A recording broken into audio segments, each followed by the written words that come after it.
নমস্কার বন্ধুরা, আবারও একটা নতুন রেসিপিতে সবাইকে অনেক অনেক স্বাগত। তো চলো আজকের রেসিপি শুরু করা যাক। আশা করছি আজকের রেসিপি আপনাদের ভালো লাগবে। আর এই রেসিপিটা ছোট থেকে বড় সবারই অনেক পছন্দের হবে, আর এটা খুব হেলদি রেসিপি। তো শুরু করা যাক আজকের রেসিপি।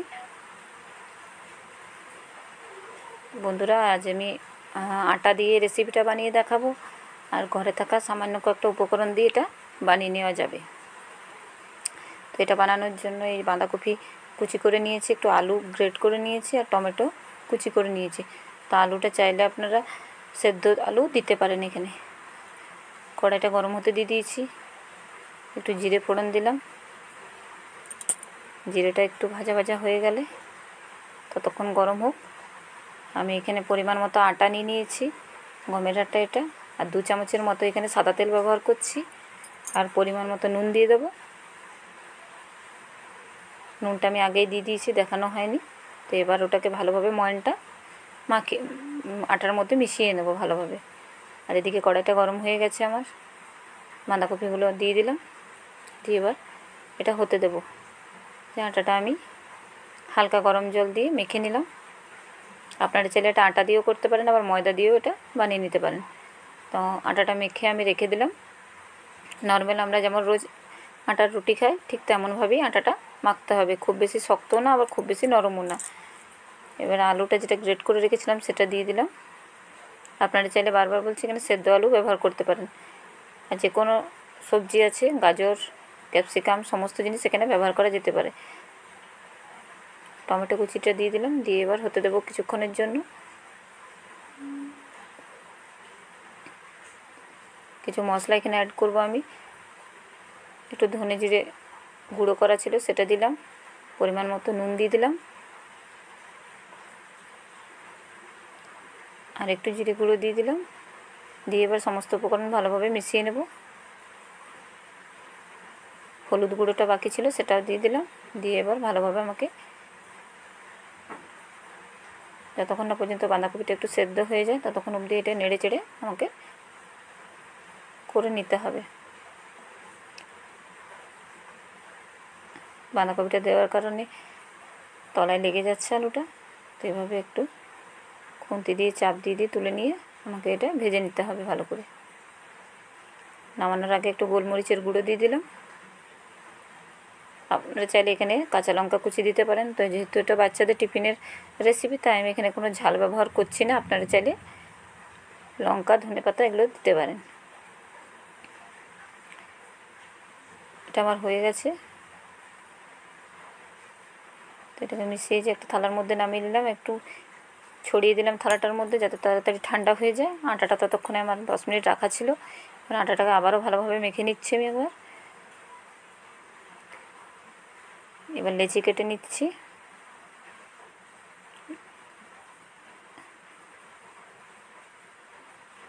যেমন ঠিক রুটি করি ঠিক সেই পরিমাণেই লেচি এখানে কেটে নিতে হবে। আপনারা চাইলে বড় ছোটোটা করে নিতে পারেন। এভাবে সমস্তটা থেকে লেচি কেটে নিচ্ছি আমি।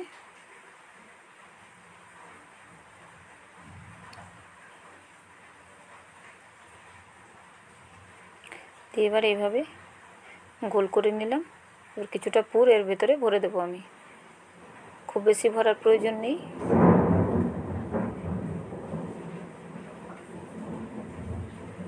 এবার পুরটা ভরে এভাবে বন্ধ করে দিচ্ছি।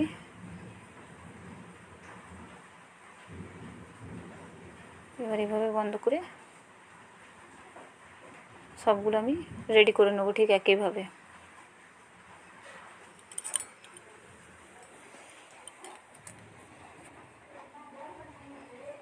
এভাবে সমস্তগুলোতে এইভাবেই একইভাবে পুর ভরে নিচ্ছি। আর বন্ধুরা, প্রচণ্ড বৃষ্টি হচ্ছে, বৃষ্টি হওয়ার কারণে মেঘের আওয়াজ তো শুনতেই পাচ্ছেন আপনারা। তো এইভাবে আমি সবগুলোকে বানিয়ে নিচ্ছি। আর ততক্ষণে কড়াই গরম হতে দিয়ে দিয়েছি, আর বেশ খানিকটা জল কড়াইয়ের মধ্যে গরম হতে দিয়েছি যতক্ষণ এগুলো তৈরি করছি।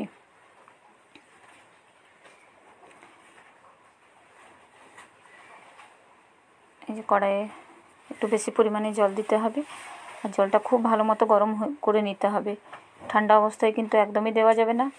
এই জলটা খুব ভালো করে গরম হয়ে গেছে, এবার ফুটতে শুরু করবে। সেই অবস্থাতে কিন্তু এইভাবে লেচিগুলো জলের মধ্যে আমাকে দিয়ে দিতে হবে, আর একটু দূরে দূরে দেবার চেষ্টা করবেন।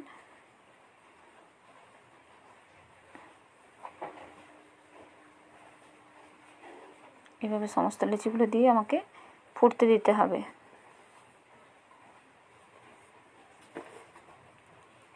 কিছুক্ষণের জন্য অপেক্ষা করতে হবে এগুলো ফোটার। জলটা আমার ফুটতে শুরু করেছে, কিছুক্ষণের মধ্যে লেচিগুলোর কালারটা চেঞ্জ হয়ে আসবে এবং লেচিগুলো সব জলের উপরে ভেসে উঠবে।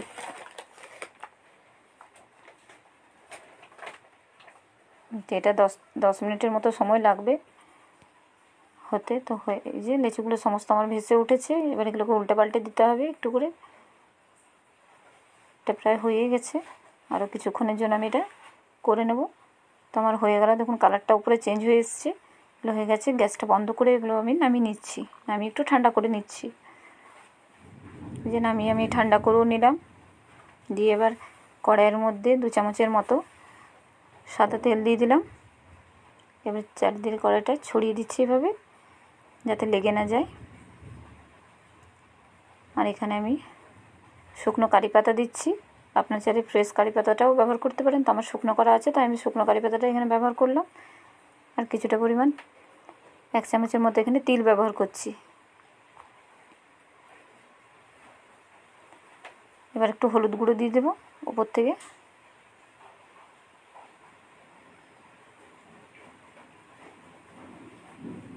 একটু হলুদ গুঁড়ো দিয়ে দিলাম, দিয়ে এবার একটু ভাজা ভাজা হয়ে গেল। এবার এর উপরে আমাকে লেচিগুলো সাজিয়ে দিতে হবে। পুরো ঠাসা আটার যে লেচিগুলো বানিয়েছি সেগুলো দিয়ে দিলাম এভাবে বসিয়ে। এটা না, গ্যাসের ফ্লেমটা কম করে একটু ভেজে নেব।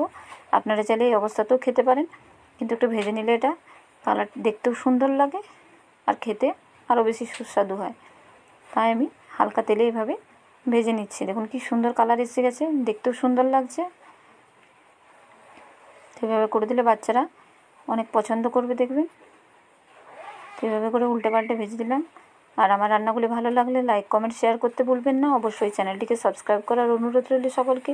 আর যারা ফেসবুক থেকে দেখছেন তারা আমার পেজটাকে ফলো করার অনুরোধ রইল।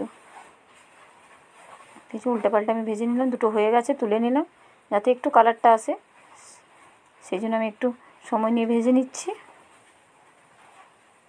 যেগুলো প্রায় হয়েই গেল আমার, যেহেতু সেদ্ধ আগে থেকে করা আছে সেহেতু রান্নাটা তো প্রায় হয়েই গেছে। এটা চাইলে আপনারা তাওয়াতে তেল দিয়েও এটা করে নিতে পারেন। এবার আমি সবগুলোকে তুলে নিচ্ছি, তুলে নিয়ে আপনাদেরকে দেখাচ্ছি কতটা সুন্দর হয়েছে। আর একবার হলো আপনারা বাড়িতে বানিয়ে দেখবেন, তারপর আমাকে কমেন্ট করে জানাবেন যে খেতে কেমন হয়েছে।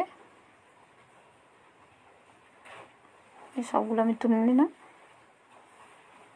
এবার আমি এগুলোকে দেখাচ্ছি আপনাদেরকে কত সুন্দর হয়েছে, দেখুন। এবার একটা আমি ভেঙে দেখাচ্ছি। পুরো ঠাসা আটার লেচিগুলো কত সুন্দর হয়েছে, দেখুন। তো আজকের মতো এই পর্যন্ত বন্ধুরা, পরের আবারও একটা ভিডিওতে আপনাদের সঙ্গে দেখা হচ্ছে।